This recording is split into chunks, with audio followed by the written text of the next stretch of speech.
Mari berdoa. Ya Tuhan, Allah Bapa yang berada di dalam kemuliaan kerajaan surga. Saat ini kami bersedia untuk membuka lembaran firman Tuhan dan mempelajarinya. Kiranya Tuhan datang di tengah-tengah peribadatan kami.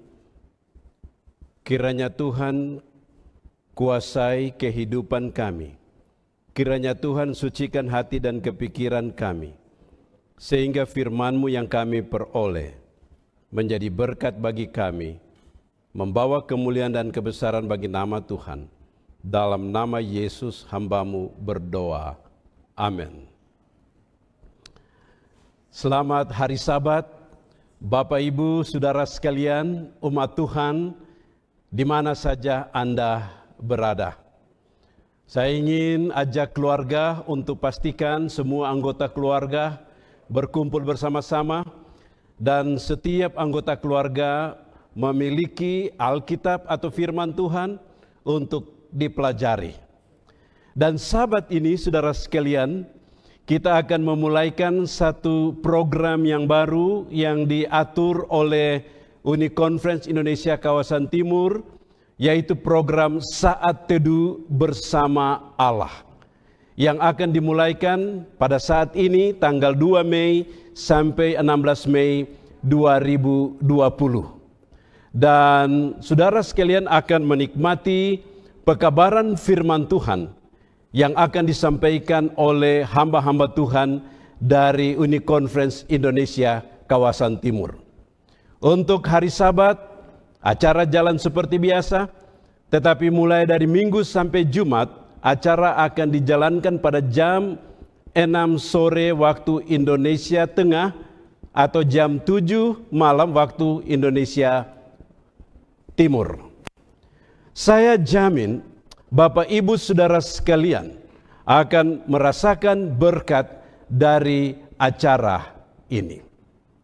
Program Saat Teduh, topik pembahasan kita pada hari Sabat ini adalah Alkitab dan kebenarannya. Berbicara tentang Alkitab, pagi hari ini kita mendapatkan pekabaran penting dari diskusi pelajaran sekolah Sabat yang sudah dibagikan oleh 3 hamba Tuhan. Beberapa Sabat yang lalu kita juga belajar tentang Alkitab. Dan beberapa Sabat ke depan, di sepanjang 3 bulan ini, kita akan dilengkapi melalui kebenaran firman Allah yang membahas secara khusus tentang Alkitab. Untuk itu saya merasa bahwa setiap kita sangat memahami dan bersedia atau sudah menghidupkan pekabaran yang ingin saya sampaikan pada pagi hari ini. Untuk itu, pada pagi hari ini saya hanya menegaskan kembali kepada kita semua pentingnya dan fungsinya firman Tuhan yang diambil dari beberapa sudut pandang secara khusus berkaitan erat dengan ayat tema kita dalam doa Yesus. Tema daripada saat teduh ini tetap Corona atau COVID-19, Kristus, kebenaran dan kemenangan kita bagi segala bangsa. Di tengah-tengah wabah virus corona yang seringkali menakutkan dalam kehidupan manusia, maka kita mendapatkan jaminan yang pasti dari Tuhan melalui firman Tuhan. Sepanjang 2 bulan kita mempelajari firman Tuhan, saya yakin dan percaya masing-masing kita merasakan betapa besarnya berkat firman Tuhan bagi kehidupan kita. Pagi hari ini saya ingin menyampaikan kepada kita semua kesaksian dari beberapa orang yang saya pilih secara acak, bagaimana pengaruh firman Tuhan di dalam kehidupan mereka dan apa fungsi firman Tuhan di dalam kehidupan mereka. Saya tahu bahwa Anda sekalian, saudara sekalian, kalau diberikan kesempatan, maka saudara akan memberikan tanggapan Anda tentang bagaimana firman Tuhan menopang kehidupan Anda. Orang yang pertama yang ingin saya bacakan kesaksiannya, seorang ahli ekonomi yang bekerja untuk kurang lebih 48 tahun lamanya dalam berbagai tanggung jawab dalam bidang keuangan yang dipercayakan kepada dia. Apakah di dalam negeri ataupun di luar negeri, dari satu negara ke negara yang lain, dari satu benua ke benua yang lain. Dalam pelayanannya, dia merasakan betapa besarnya pengaruh firman Allah bagi hidupnya. Dia katakan sebagai berikut. Namanya adalah Dr. Max Langi, yang sekarang ini berada di Manila, Filipina, mengatakan sebagai berikut. Saya percaya Alkitab adalah sumber pengetahuan dan kebijaksanaan. Jika dipelajari dengan memintakan tuntunan Roh Kudus, maka Alkitab dapat membentuk, memuliakan, dan membentuk kepercayaan, nilai-nilai hidup seseorang dalam konteks membentuk integritas seseorang. Selanjutnya dia katakan, dalam mengatur keuangan gereja, maka sikap trust haruslah dijalankan di dalam integritas, dan di dalamnya ada internal control yang sudah ada di dalam Alkitab dalam 2 Korintus 8 ayat 20 sampai 21. Dia katakan bahwa Alkitab membentuk integritas kita. Alkitab menolong kita untuk mengatur keuangan dengan baik. Kemudian dari Filipina kita pindah ke Minahasa Utara. Seorang hamba Tuhan bernama Jupiter Calendenus Sarjana Teologia mengatakan, firman Allah atau Alkitab adalah buku yang sangat penting karena di dalamnya kita dapat memperoleh informasi atau kebenaran yang menyatakan tentang orang kudus yang diubah oleh Roh Allah. Kemudian dia tambahkan, Alkitab dan Roh Kudus tidak dapat dipisahkan karena Roh Kudus menopang implementasi Alkitab dalam kehidupan manusia. Kemudian dari Minahasa kita pindah ke Papua. Seorang hamba Tuhan yang lain, Eric Manuri, sarjana teologi, master ministry, mengatakan, Alkitab memiliki otoritas karena di dalamnya ada keselamatan yang diperoleh melalui iman. Di dalamnya ada iman kepada Yesus Kristus. Kita mempelajari dan memahami Alkitab karena keselamatan itu datang melalui penyucian diri di dalam Alkitab itu sendiri.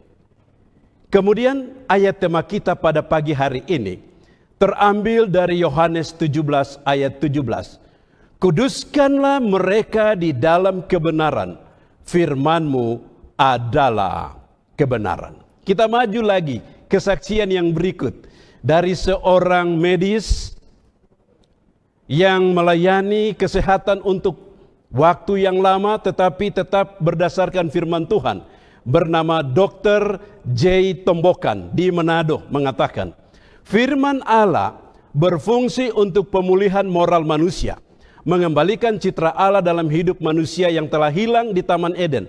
Melalui mempelajari Alkitab, maka kita dapat memiliki karakter seperti Allah. Hebat sekali ini ya. Kemudian kita pindah ke Amerika Serikat. Nama seorang yang didoakan tadi, yang sementara melayani pasien corona atau COVID, Saudara Willem Anggormas, petugas kesehatan dari Colorado, Amerika Serikat, mengatakan, firman Allah adalah Allah sendiri. Sesudah manusia jatuh dalam dosa, karakter Allah di dalam kehidupan manusia itu hilang. Yesus datang untuk mengembalikan citra Allah dalam hidup manusia. Dengan kematian Yesus dapat mengembalikan jaminan kita memiliki kuasa untuk mendapatkan citra Allah. Alkitab berfungsi sebagai pembersih karakter atau pemurni karakter. Kita lanjut lagi. Kita pindah ke dosen sekarang. Seorang mahasiswa S3 yang berada di Inggris bernama Samuel Stanley Hajo mengatakan, fungsi Alkitab dalam penyucian, Alkitab adalah penuntun yang sempurna dalam proses penyucian. Menurut dia, kalau saudara mau disucikan, ini Alkitab merupakan penuntun sempurna dalam proses itu. Selanjutnya dia katakan, tujuan proses penyucian adalah memurnikan karakter kepada standar kehidupan yang benar di hadapan Allah, supaya layak memperoleh keselamatan, sehingga pada waktu masa penghakiman mereka tetap percaya pada kebenaran Allah. Jadi dia kaitkan proses sekarang ini dan juga proses pada waktu masa penghakiman nanti. Kita lanjut lagi, kalau tadi orang dewasa kita datang kepada orang-orang muda, saya pilih seorang mahasiswi yang berkuliah di Michigan State University, S2 Gizi, yang bernama Chelsea Juliane Bindosano, memberikan komentar tentang Alkitab sebagai berikut. Alkitab adalah penuntun kita. Alkitab menolong kita untuk membedakan yang baik dan yang jahat. Kemudian menurut dia, kalau berhubungan dengan penyucian diri atau terbebas dari kuasa dosa, Alkitab memberikan janji-janji yang dapat kita tuntut dalam masa sukar, di mana kita dapat bergantung. Melalui Alkitab, kita dapat melihat perubahan hidup setiap hari menjadi seperti Yesus Kristus atau tidak. Jadi menurut dia, di dalam proses penyucian diri ini, tiap hari kita bisa lihat, kita ini berubah seperti Yesus atau tidak, ini standarnya. Kita melihat akan Alkitab itu. Kemudian saya tutup dengan seorang remaja yang bersekolah di Adventist University Philippine Academy, grade 12, jurusan ilmu alam, bernama John Hilary Windewani, mengatakan, Alkitab adalah standar iman saya dan bermanfaat untuk menuntun saya dalam pembentukan karakter. Alkitab adalah sumber pengetahuan, ya. Seorang siswi berpikir dan mengetahui bahwa Alkitab adalah sumber pengetahuan. Kemudian dia katakan, bagi saya Alkitab itu buku yang hebat. Saya selalu diingatkan oleh mama saya untuk baca Alkitab setiap pagi sesudah bangun tidur dan malam sebelum tidur. Bapak Ibu Saudara sekalian, dari pengalaman-pengalaman yang dikatakan oleh beberapa orang yang saya ambil secara acak, di dalam ataupun di luar negeri, dalam profesi yang berbeda-beda dari yang tua sampai yang muda, semua memberikan pengalaman betapa pentingnya, betapa hebatnya Alkitab bagi kehidupan manusia.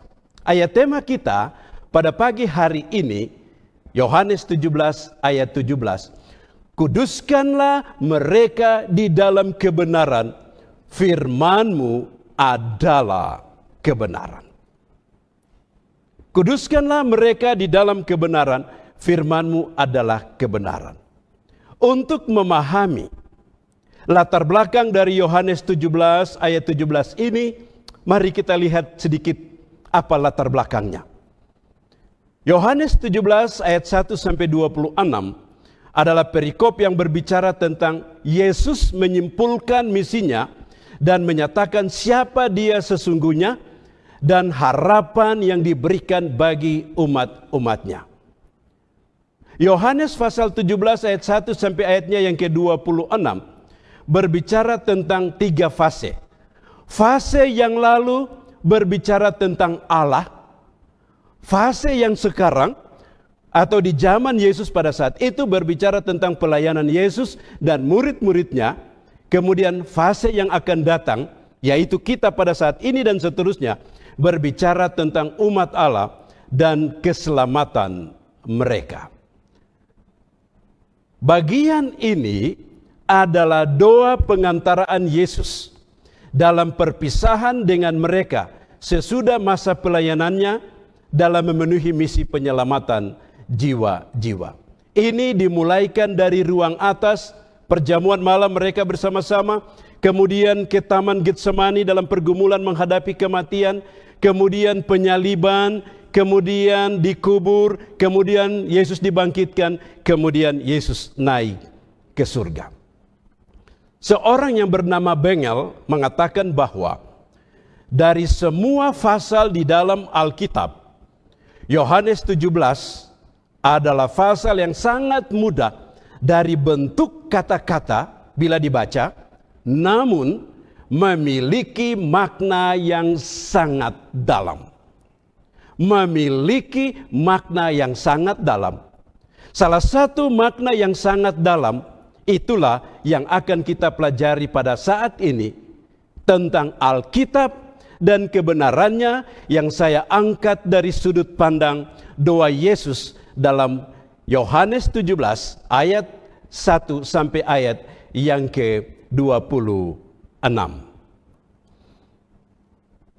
Yohanes pasal 17 ayat tema kita tadi katakan, kuduskanlah mereka di dalam kebenaran, firman-Mu adalah kebenaran. Apa yang dimaksud dengan kebenaran? Yohanes 14 ayat 6, Yesus katakan, akulah jalan dan kebenaran dan hidup. Jadi, berbicara tentang kebenaran, kita bicara tentang Yesus. Yesus sendiri, apa yang disampaikan, firman-Nya adalah kebenaran, dan Yesus datang ke atas dunia ini diutus oleh Allah Bapa, membawa kebenaran itu, supaya setiap orang yang percaya kepadanya dapat memperoleh keselamatan. Kemudian Yohanes 17 ayat 17, kuduskanlah mereka di dalam kebenaran, firman-Mu adalah kebenaran. Firman Allah adalah kebenaran. Jadi, pada waktu kita bicara kebenaran, kita bicara Yesus, kita bicara firman-Nya adalah kebenaran. Alkitab adalah kebenaran Allah yang kita pelajari di sepanjang 3 bulan ini, dan izinkan saya memberikan ringkasan fungsi Alkitab dari sudut pandang doa Yesus yang dituliskan dalam Yohanes 17 ayat 1 sampai ayatnya yang ke-26. Mari buka Alkitab kita. Bapak Ibu Saudara sekalian, pastikan setiap anggota keluarga ada Alkitab, dan mari kita buka bersama Yohanes pasal yang ke-17. Yohanes pasal yang ke-17, kalau saudara lihat perikop di atas, perikop dalam bahasa Indonesia menuliskan doa Yesus untuk murid-muridnya. Tapi saudara-saudara yang punya Alkitab bahasa Inggris, Alkitab bahasa Inggris membagi perikop ini dalam 3 judul yang berbeda-beda yang merupakan pokok doa Yesus. Yang pertama, Yesus berdoa untuk dirinya sendiri. Yohanes 17 ayat 1 sampai ayat yang ke-5. Yang kedua, Yesus berdoa untuk murid-muridnya. Yohanes 17 ayat 6 sampai ayat yang ke-19.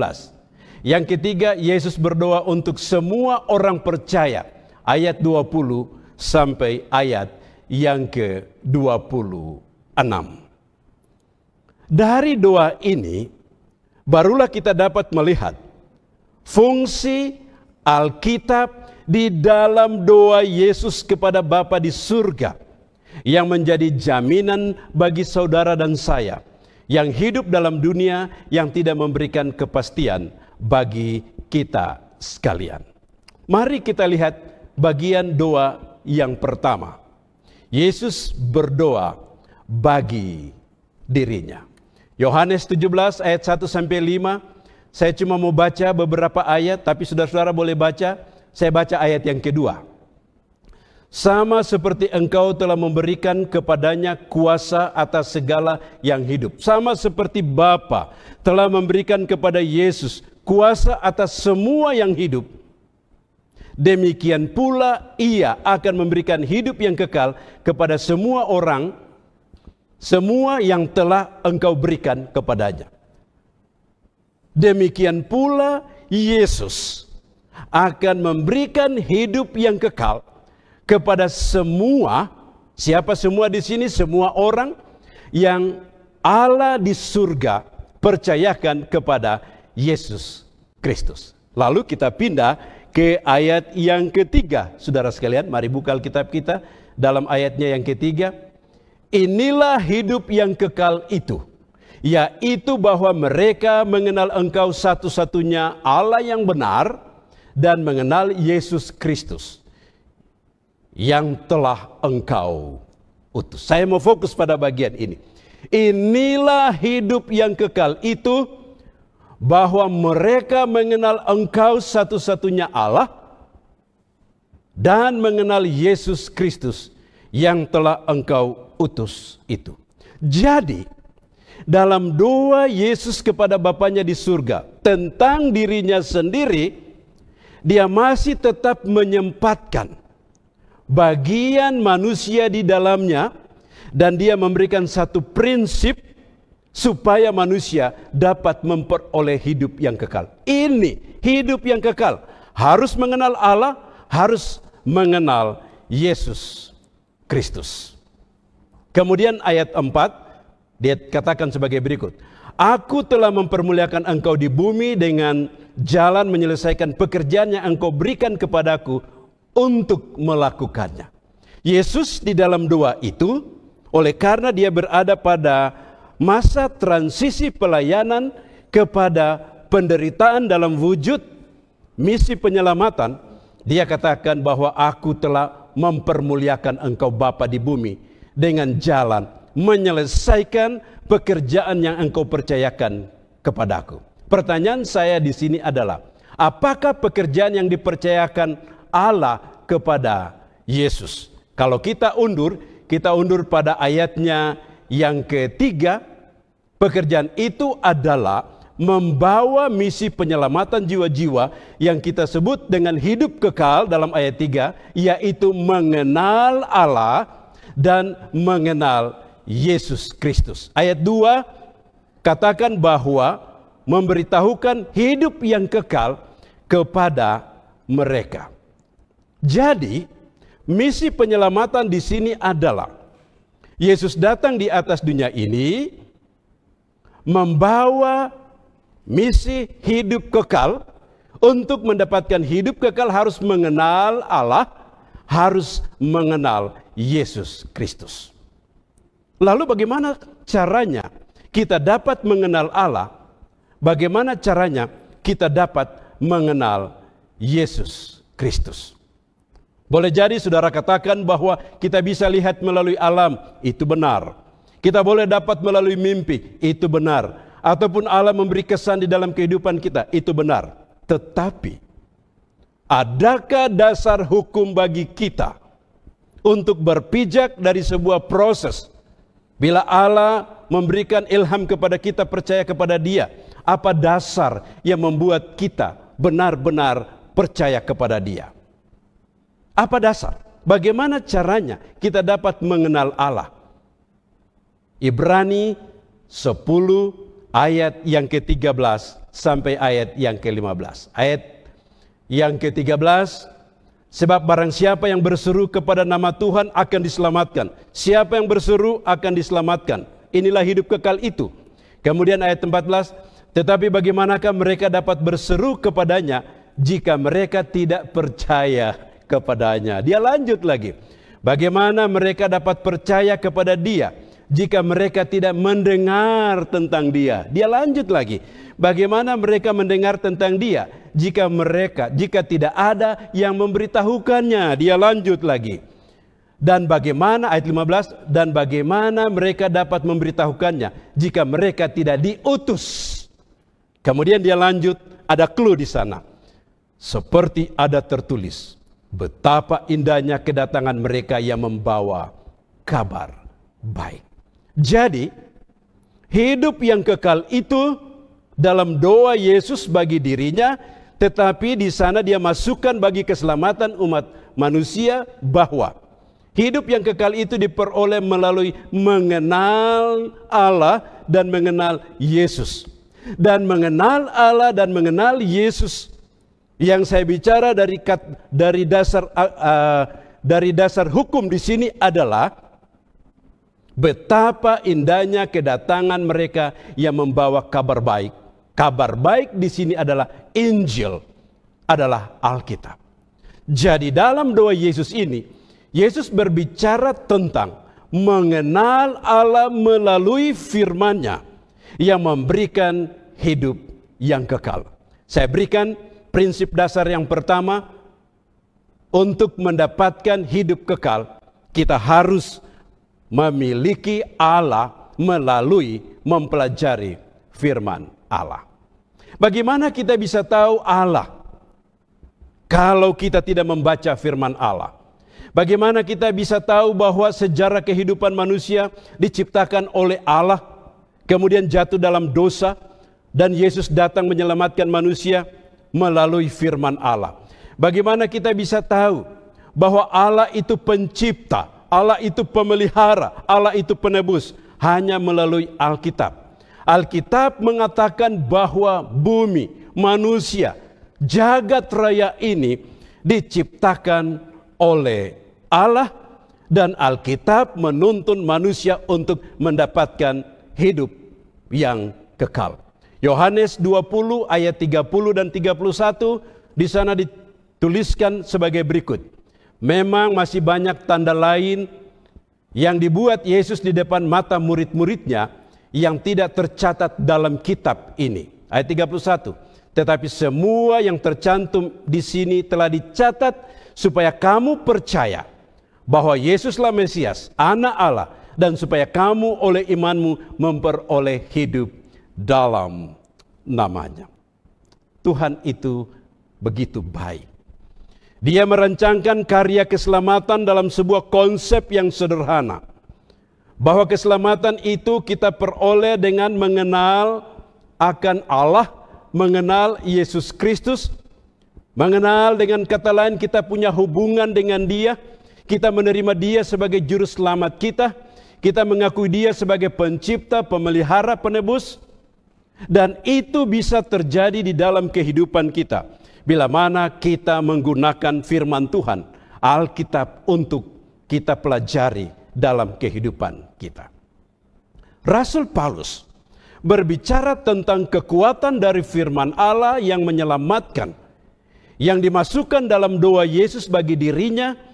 Dalam Roma pasal 1 ayatnya yang ke-16 katakan, sebab aku mempunyai keyakinan yang kokoh dalam Injil, karena Injil adalah, di sini dikatakan, kekuatan Allah yang menyelamatkan setiap orang yang percaya, pertama-tama orang Yahudi, tetapi juga orang Yunani. Injil, Alkitab, memiliki kekuatan untuk memberikan keselamatan kepada manusia. Dan pada waktu Yesus berada di atas dunia ini, di dalam misi penyelamatan ini, dalam mengantarai masa pelayanannya dan memulai satu fase yang baru dalam mewujudkan jaminan keselamatan, Yesus berdoa kepada Bapa di surga tentang dirinya, dan dia katakan bahwa hidup kekal itu dapat diperoleh melalui Allah dan Yesus Kristus.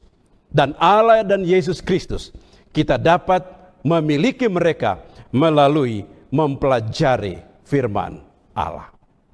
Bapak Ibu Saudara sekalian, kalau firman ini membuat kita mengenal siapa Allah, kalau firman ini membuat kita memiliki Yesus di dalam kehidupan kita, kita melihat karya keselamatan yang dilakukan olehnya, kita melihat penderitaan yang dijalani olehnya, kita melihat beban dosa kita yang diangkat olehnya. Apa prioritas di dalam kehidupan Anda? Apakah untuk mengetahui siapa Allah, Anda menggunakan waktu untuk mempelajari firman Allah?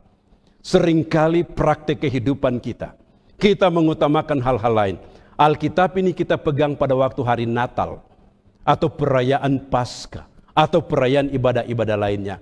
Kita pegang Alkitab, kita gosok-gosok debunya, kita pegang dengan baik, kita pergi ke gereja, sampai di gereja kita taruh Alkitab, pengkhotbah berbicara, kita doakan Alkitab alias kita tidur di gereja.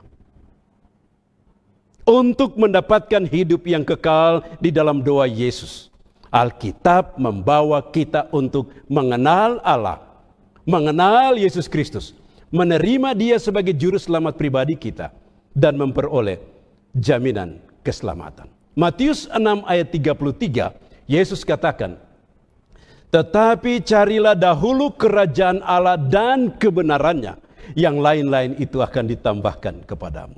Di sepanjang 6 hari yang kita telah jalani, apa prioritas Anda? Apakah prioritas Anda oleh karena krisis? Itulah sebabnya fokus kepada krisis yang terjadi. Apakah prioritas Anda adalah untuk kegiatan-kegiatan hidup yang menangkal dari virus corona ini? Atau apakah fokus Anda oleh karena kehilangan pekerjaan, oleh karena sakit penyakit, oleh karena masalah rumah tangga, maka fokus kita jauh daripada Tuhan. 2 tahun yang lalu, Bapak saya datang dan tinggal bersama dengan kami dalam upaya untuk operasi matanya yang membuat dia tidak dapat membaca dengan baik. Saya bersama dengan istri mengatur tempat tidur, kami bertiga sekamar, 2 tempat tidur di sana. Ada bapak saya di sana 1 tempat tidur, saya dan istri 1 tempat tidur. Malam pertama, malam kedua, dan sesudah 1 minggu istri saya datang dan menyampaikan berita yang menyenangkan, tetapi berita menyedihkan juga. Istri saya katakan kepada saya, hebat ini Bapak. Kenapa? Kau tidur tengah malam tidak tahu apa yang dia buat. Dia bangun di tengah malam, kemudian dia bergumul berjam-jam. Dan ada doa yang membuat saya merasa kasihan kepadanya adalah, isi doa itu adalah sebagai berikut. Tuhan, tolong sembuhkan mata saya, supaya saya dapat membaca firman-Mu atau membaca Alkitab. Sepanjang dia tinggal dengan kami katakan bahwa umur sudah tua, bapak saya meninggal pada usia 105 tahun, 2 tahun yang lalu. Dia katakan di dalam doanya kepada Tuhan, Tuhan, sembuhkan mata saya supaya saya bisa mempelajari firman-Mu dan saya lebih dekat kepadamu. Istri saya begitu sedih mendengarkan doanya, tetapi kagum bisa melihat seorang ayah yang menangis setiap malam dengan Tuhan supaya Tuhan menolong matanya. Dengan demikian dia bisa membaca firman Tuhan. Akhirnya istri saya memberikan kata-kata penguatan kepadanya. Bapak, jangan Bapak khawatir dengan mata Bapak. Tuhan tahu bahwa Alkitab ini sudah ada di kepala Bapak karena Bapak melayani Tuhan 44 tahun. Jangan pusing, biarkan mata itu. Tidak perlu lagi Bapak buka Alkitab untuk baca. Cukup Bapak hafal ayat-ayat Alkitab yang Tuhan sudah berikan di dalam pikiran Bapak. Sudah cukup. Karena pada masa penganiayaan nanti kita akan lari. Alkitab tidak akan dibawakan. Tapi sudah ada di kepala Bapak.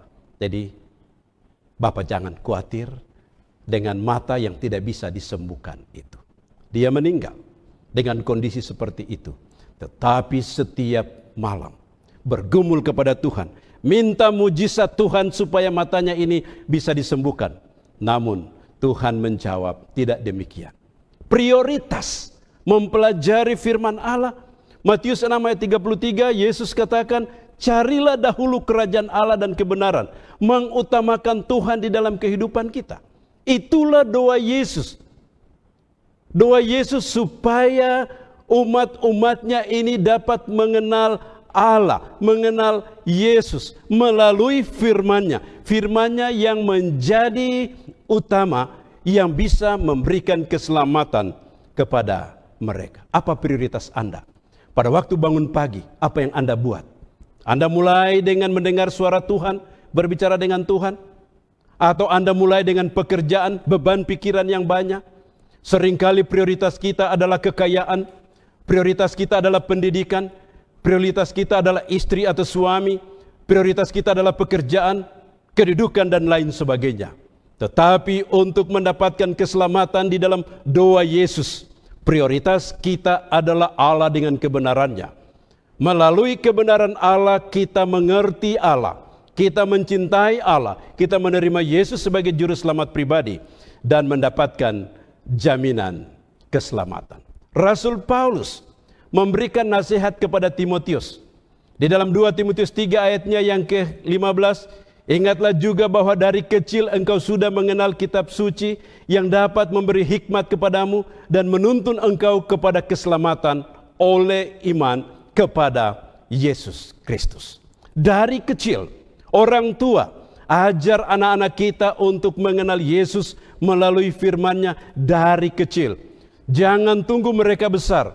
Walaupun mereka baru saja dilahirkan, kita harus baca cerita Alkitab untuk mereka.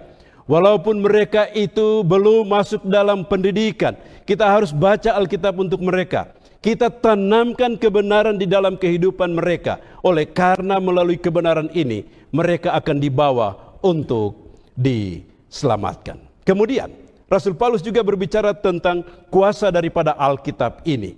Dalam Roma 1 ayatnya yang ke-16. Sebab aku mempunyai keyakinan yang kokoh dalam Injil. Karena Injil adalah kekuatan Allah yang menyelamatkan setiap orang percaya. Pertama-tama orang Yahudi tetapi juga orang Yunani. Alkitab memiliki kekuatan untuk memberikan keselamatan kepada saudara dan saya. Pertanyaan saya adalah, apakah saudara punya Alkitab di rumahmu? Kalau saudara punya Alkitab di rumahmu, apakah saudara sudah mempelajari Alkitab itu? Apakah saudara gunakan waktu khusus untuk bermeditasi dengan Tuhan di dalam mempelajari firman Allah? Apakah saudara memiliki kerinduan untuk mempelajari firman Tuhan seperti pengalaman dari bapak saya? Saudaraku, Alkitab memberikan jawaban atas keselamatan kita. Mari kita gunakan waktu untuk mempelajari, mengerti, dan menghidupkan firman Tuhan. Bagian doa yang kedua. Kalau saudara mulai dari ayat 6, mari kita buka Alkitab kita dalam Yohanes pasal 17 ayat 6 sampai ayat 19. Saya cuma mau lompat-lompat. Ayat 6. Aku telah menyatakan namamu kepada semua orang yang engkau berikan kepadaku dari dunia. Mereka ini milikmu dan engkau telah memberikan mereka kepadaku dan mereka telah menuruti firman-Mu. Ya.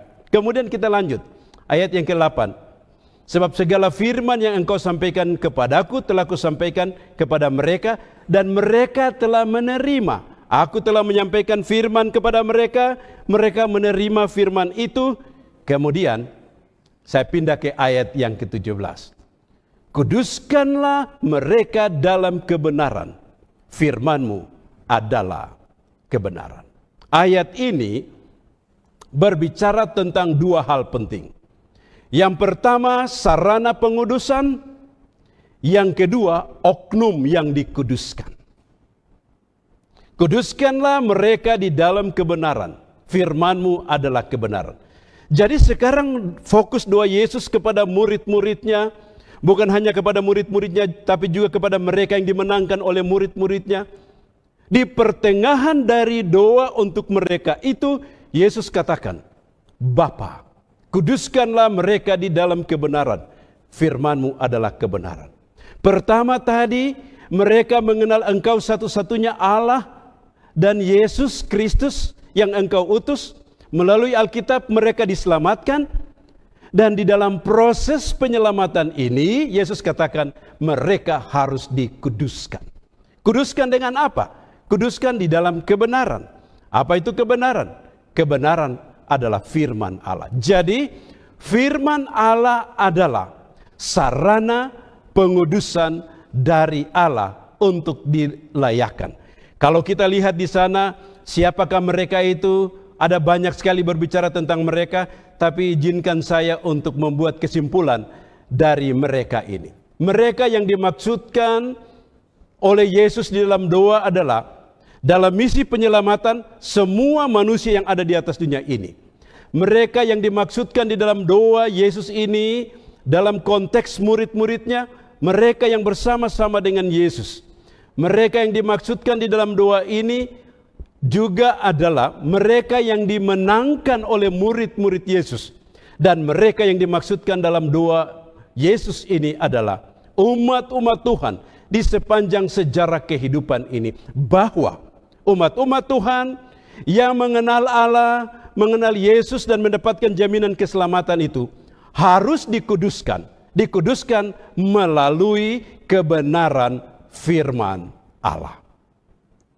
Dikuduskan melalui kebenaran firman Allah. Jadi, firman Allah adalah sarana Allah untuk pengudusan diri. Yang pertama tadi, firman Allah adalah alat untuk keselamatan manusia. Yang kedua, firman Allah adalah sarana pengudusan Allah bagi manusia. 2 Timotius 3 ayat yang ke-16. Segala tulisan yang diilhamkan Allah memang bermanfaat untuk mengajar, untuk menyatakan kesalahan, untuk memperbaiki kelakuan, dan untuk mendidik orang dalam kebenaran. Dari komentar-komentar yang disampaikan oleh 8 orang yang saya pilih secara acak tadi, banyak di antara mereka memberikan kesaksian bahwa firman Allah itu memiliki peran yang penting di dalam pembentukan moral manusia, di dalam penyucian diri manusia. Ada yang katakan bahwa pada waktu manusia jatuh di dalam dosa, mereka telah kehilangan karakter Allah. Dan Yesus datang di atas dunia ini. Yesus yang adalah kebenaran itu, Yesus memberikan firman-Nya yang jadi kebenaran untuk menguduskan manusia. Itulah sebabnya Alkitab punya fungsi yang bagus untuk mengajar setiap orang. Mendidik anak-anak untuk mengenal Yesus. Mendidik remaja untuk memiliki Yesus. Mendidik orang-orang muda untuk mengikuti Yesus. Mendidik orang tua untuk mengandalkan Yesus. Mendidik semua manusia supaya dapat memperoleh keselamatan. Kedua, menyatakan kesalahan. Kita hidup dalam dunia yang penuh dengan dosa dan banyak sekali kekurangan-kekurangan yang terjadi. Moral kita tidak sesuai dengan firman Tuhan, dan Alkitab memiliki fungsi untuk memperbaiki kelakuan kita, untuk mendidik kita di dalam kebenaran. Bagaimana saudara bisa katakan bahwa saya ini memiliki kekudusan kalau Anda tidak menggunakan waktu untuk mempelajari firman Allah? Bagaimana saudara katakan bahwa saya ini punya karakter seperti Yesus kalau saudara tidak menggunakan waktu untuk mempelajari firman Allah? Bagaimana saudara katakan bahwa saya ini punya kebenaran tetapi saudara tidak menggunakan waktu untuk mempelajari firman Allah? Di dalam perubahan karakter, firman Allah ini memiliki kuasa. Seperti Ibrani 4 ayat 12 yang sudah dibacakan dan dipelajari berulang kali. Izinkan saya untuk mengulanginya. Sebab firman Allah itu hidup dan kuat, lebih tajam dari pedang bermata dua manapun. Ia menusuk amat dalam sampai memisahkan jiwa dan roh, sendi-sendi dan sumsum. Ia sanggup membedakan pertimbangan dan pikiran hati kita. Firman Allah ini tajam, saudara sekalian. Benar. Seringkali pada waktu kita ditegur, pada waktu kita dikuduskan oleh firman Allah ini menyakitkan ego kita. Ada yang katakan, sudahlah, selama dia pendeta di situ saya tidak mau masuk karena dia khotbahnya keras dan tajam. Padahal yang tajam itu firman Allah, bukan pembawa pekabaran itu. Kalau dia masih pimpinan jemaat di situ, saya mau jadi anggota turis dulu, pindah dari satu gereja ke gereja yang lain. Kenapa? Wah, pekabarannya itu tajam sekali. Mungkin dia share-share untuk hantam saya. Saudara, apapun kondisi yang ada, ingat firman Allah ini tajam. Firman Allah menyenangkan, firman Allah menuntun, tapi firman Allah juga menyakitkan. Bila kita menyimpan dosa-dosa kesayangan kita yang sukar untuk ditinggalkan, dan firman itu mengikis dan memotong supaya kita bisa tinggalkan dosa tersebut. Berapa banyak waktu yang Anda gunakan mempelajari firman Allah yang bisa menyucikan Anda dari kehidupan yang penuh dengan dosa ini? 1 Petrus 2 ayat 23, karena kamu telah dilahirkan kembali bukan dari benih yang fana, tetapi dari benih yang tidak fana, oleh firman Allah yang hidup dan yang kekal. Pada waktu kita membiarkan firman Allah memotong dosa kita, dosa iri hati, dosa cemburu, dosa berzina, dosa menipu, dan dosa-dosa lainnya, itu menyakitkan. Tetapi Petrus katakan, akan membuat kita untuk mempunyai benih kehidupan yang baru, dan benih kehidupan baru itu diberikan melalui firman Allah yang membawa kita untuk hidup yang kekal. Izinkan saya memberikan ilustrasi dari cerita pengalaman hidup. Sebelum menikah, istri saya seorang dosen di Adventist University of the Philippines. Suatu waktu dia melihat ada anjing yang beranak, atau ya anjing yang beranak. Kemudian melahirkan 2 ekor anjing. Lalu dia ambil satu. Dia coba untuk ajar ini anjing ini. Singkat cerita, saudara, waktu kita tinggal sedikit. Singkat cerita, dia atur, dia didik anjing ini sampai anjing ini seperti manusia.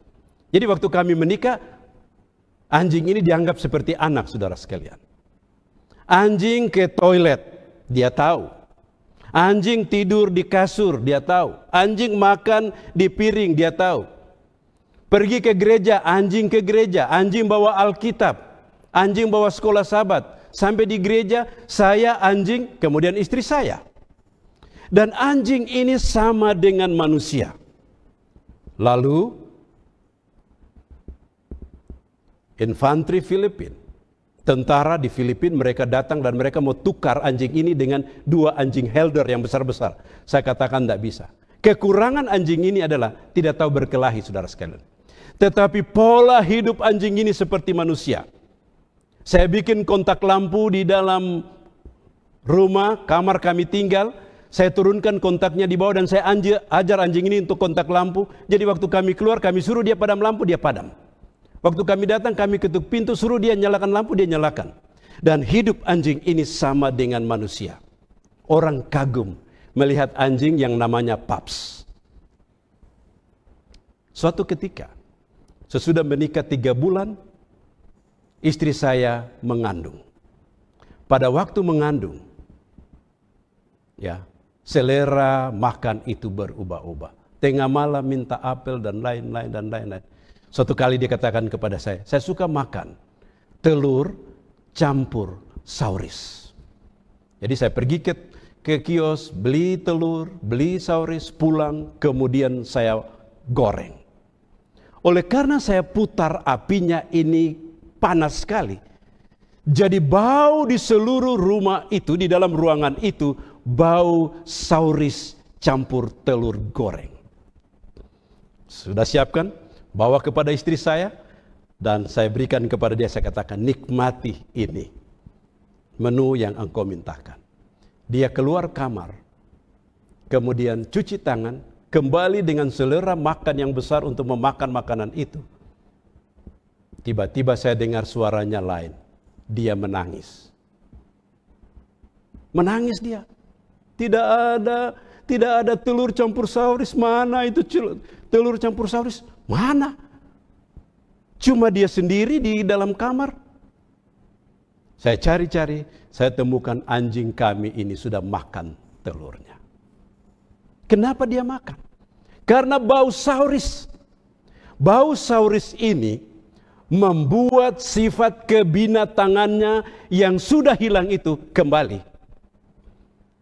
Dan saat itu saya anggap dia kembali seperti binatang. Sama dengan kita dalam kehidupan kita. Seringkali bau dosa, kesenangan buat dosa, kalau datang di dalam kehidupan kita, sukar sekali untuk kita tangkal.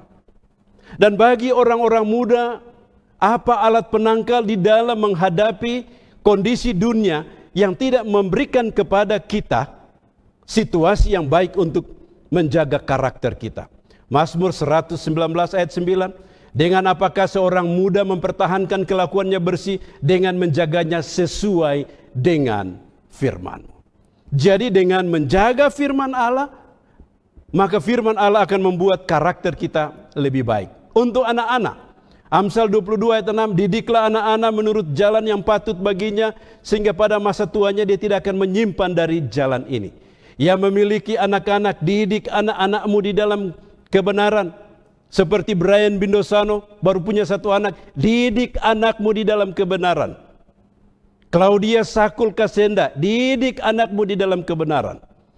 Karena itulah yang menjadi modal mereka di dalam menghadapi hidup di masa-masa yang sama seperti engkau ya Bapa di dalam aku dan aku di dalam engkau, agar mereka juga di dalam kita, supaya dunia percaya bahwa engkau yang telah mengutus aku. Dalam doa Yesus ini, dia berbicara tentang persatuan di dalam kehidupan orang-orang percaya. Apa yang membuat sehingga mereka bisa bersatu? Yesus katakan supaya mereka menjadi satu sama seperti engkau dan aku satu. Menjadi satu dalam hubungan yang harmonis seperti Allah Bapa, Anak dan Roh Kudus. Kalau kita ini bisa satu, maka murid-murid ini, orang percaya ini, mereka harus satu. Lalu, apa yang bisa membuat sehingga mereka yang dimenangkan di Amerika, dimenangkan di Afrika, dimenangkan di Eropa, dimenangkan di Asia, dimenangkan di berbagai tempat di atas seluruh dunia ini, bisa menjadi satu dalam satu keluarga besar umat Allah. 1 Petrus 1 ayat 22. Karena kamu telah menyucikan dirimu oleh ketaatan kepada kebenaran, ketaatan kepada Alkitab, sehingga kamu dapat mengamalkan kasih persaudaraan yang tulus ikhlas.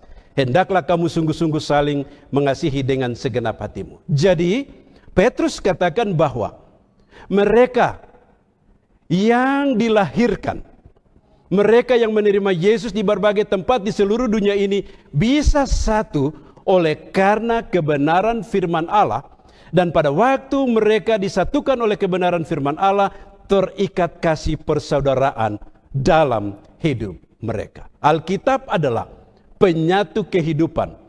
Tidak pusing dari mana Anda, suami istri yang berbeda disatukan, anak-anak yang punya karakter yang berbeda disatukan, anggota gereja yang datang dari berbagai tempat yang lain, semua disatukan. Disatukan karena firman Allah. Firman Allah katakan bahwa kamu harus saling mengasihi, kamu harus hidup bersama-sama, kamu adalah umat Tuhan dalam perjalanan iman.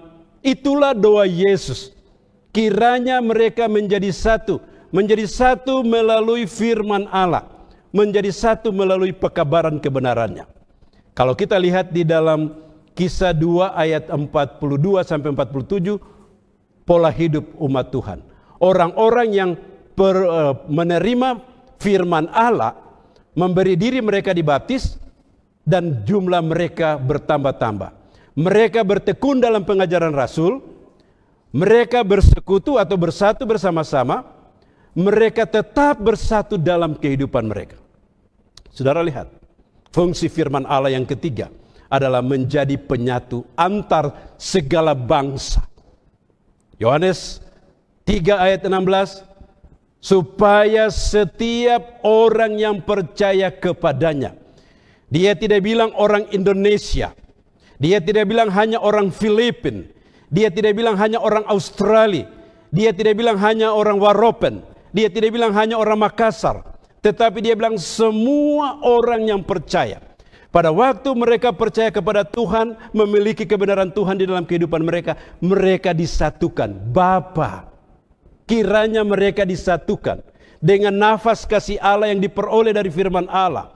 Kiranya mereka disatukan dengan firman Allah di dalam perjalanan keselamatan.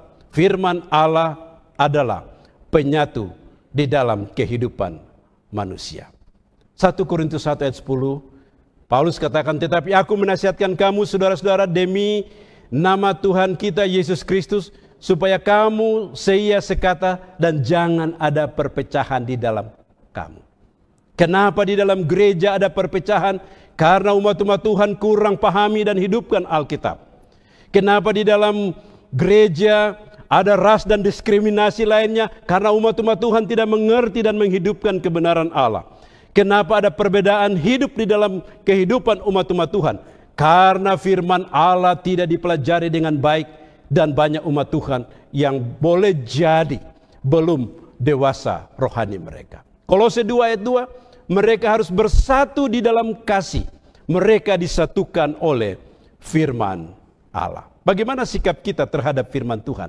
Ayat terakhir sebelum saya tutup, Yesaya 66 ayat 20 ayat 2. Bukankah tanganku yang membuat semua ini sehingga semuanya itu terjadi? Demikian firman Tuhan. Tetapi kepada orang ini aku memandang, kepada orang yang tertindas, patah semangatnya dan yang gentar terhadap firmanku. Orang yang gentar. Gentar di sini berbicara tentang satu sikap terhadap firman Allah. Sikap penghormatan terhadap firman Allah dan suka mendengar firman Allah, diajar oleh firman Allah adalah dasar untuk mengerti firman Allah dengan benar. Andrew Study Bible halaman 938.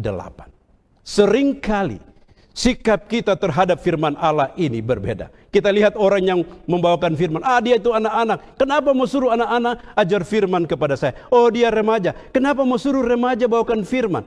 Dia itu pemuda. Kenapa mau suruh orang muda? Siapapun dia, pada waktu terpanggil untuk membawakan firman Allah, dia diurapi, maka kita dengar. Dan seringkali kita, cuma ketua jemaat itu yang khotbah terus-terus, cuma ketua jemaat itu yang khotbah terus-terus. Sikap ini adalah sikap dari orang-orang yang belum firman Allah ini. Saya tutup dengan pengalaman pribadi. 15 Desember tahun 1975, 45 tahun yang lalu, saya dilahirkan di dalam Yesus Kristus. Sesudah keluar dari air baptisan, ayah saya yang adalah seorang pendeta yang membaptiskan saya, memberikan kepada saya satu hadiah. Dia peluk saya dengan sukacita iman, dengan linangan air mata kebahagiaan. Dia katakan, anakku, hari ini Bapa bersukacita, Mama bersukacita, saudara-saudaramu bersukacita, surga bersukacita karena engkau menerima Yesus sebagai juru selamat pribadi. Bapamu akan memberikan hadiah kepadamu, hadiah yang orang lain tidak dapat ambil daripadamu. Hadiah yang apapun tantangan kehidupanmu, hadiah itu akan menuntun engkau. Hadiah yang akan membawa engkau, bila Yesus belum datang, engkau diizinkan beristirahat di dalam kematian. Hadiah itu akan membawa engkau menembus kubur dan membawa engkau untuk diselamatkan. Jangan pernah tinggalkan hadiah yang Bapa dan Mamamu berikan. Tapi pegang terus. Hadiah itu adalah sebuah Alkitab. Mulai saat itu, saya memulai perjalanan kehidupan. 15 Desember saya dibaptiskan, saya dapat Alkitab. Tanggal 4 Januari saya tinggalkan rumah, pergi mengikuti pendidikan, dan memulai perjalanan kehidupan sendiri. Dan selama perjalanan hidup tanpa orang tua di samping sebagai pembimbing, Alkitab senantiasa menuntun saya untuk menghadapi tantangan kehidupan ini. Dan saya merasakan berkat-berkat di dalam perjalanan kehidupan ini oleh karena firman Allah yang sungguh ajaib dan luar biasa. Sesudah menikah, istri saya seorang yang mencintai Alkitab, yang memberikan dukungan, maka kami betul-betul merasakan betapa baik dan besarnya Tuhan dalam kehidupan kami, yang dituntun oleh firman Tuhan dalam seluruh aspek hidup. Pada waktu susah, pada waktu senang, kapan dan di mana saja, hidup kami ini dituntun oleh Allah melalui firman-Nya. Orang tua, apa hadiah terbaik yang Anda berikan kepada anak-anakmu? Berikanlah hadiah yang akan membawa mereka untuk mendapatkan hidup yang kekal. Berikanlah hadiah yang akan menjawab tantangan-tantangan moral yang mereka hadapi. Berikanlah hadiah yang membawa mereka dari dunia yang fana ini kepada hidup yang kekal. Untuk itu, mari jadikan Alkitab sebagai penuntun di dalam perjalanan hidup untuk diselamatkan. Jadikan Alkitab sebagai penyuci di dalam kehidupan kita. Jadikan Alkitab sebagai penyatu di dalam kehidupan kita melalui belajar mencintai Alkitab dalam seluruh aspek kehidupan kita. Allah berkati saudara, adalah doa saya pada siang ini.